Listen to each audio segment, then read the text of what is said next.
ମାନନ୍ତୁ ଯଦି ଆସନ୍ତାକାଲି ଚନ୍ଦ୍ର ଅଚାନକ ଅଦୃଶ୍ୟ ହୋଇଯାଏ, ତେବେ ପୃଥିବୀରେ ଜୀବନ କ'ଣ ବଞ୍ଚିପାରିବ? ଉତ୍ତରଟି ଆପଣଙ୍କୁ ଆଶ୍ଚର୍ଯ୍ୟ କରିପାରେ। ଚନ୍ଦ୍ର କେବଳ ଏକ ସୁନ୍ଦର ଦୃଶ୍ୟ ମାତ୍ର ନୁହେଁ, ଏହା ପୃଥିବୀକୁ ସ୍ଥିର ରଖିବାରେ ବହୁତ ବଡ଼ ଭୂମିକା ଗ୍ରହଣ କରେ। ଏହା ବିନା ଆମ ପୃଥିବୀ ବହୁତ ପରିବର୍ତ୍ତନ ହୋଇଯିବ। ଚନ୍ଦ୍ରର ଗ୍ରାଭିଟି ପୃଥିବୀର ଜୁଆର ଓ ଭଟ୍ଟାକୁ ନିୟନ୍ତ୍ରଣ କରେ।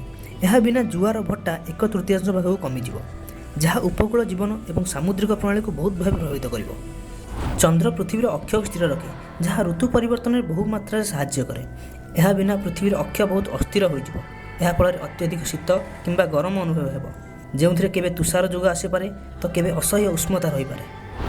ଆପଣ ଜାଣିଛନ୍ତି କି ଚନ୍ଦ୍ର ବିନା ପୃଥିବୀର ଘୂର୍ଣ୍ଣନ ବେଗ ବଢ଼ିଯିବ, ଯାହାଫଳରେ 24 ଘଣ୍ଟିଆ ଦିନ ପରିବର୍ତ୍ତେ 6 ରୁ 8 ଘଣ୍ଟିଆ ଦିନ ହୋଇ ରହିଯିବ। ଇମାଜିନ୍ କର, ଗୋଟିଏ ଦିନ ଭିତରେ ସୂର୍ଯ୍ୟ 4 ଥର ଉଦୟ ଅସ୍ତ ହେବେ। ଏଭଳି ପରିସ୍ଥିତିରେ ଜୀବନ ଧାରଣ କରିବା କ'ଣ ସହଜ? ତେବେ ଚନ୍ଦ୍ର ବିନା ଆମେ ବଞ୍ଚିପାରିବା କି? ସମ୍ଭବତଃ, କିନ୍ତୁ ପୃଥିବୀ ବହୁତ ଅସ୍ଥିର, ଅପରିଚିତ ଏବଂ ଅନୁରୂପେ ରହିଯିବ।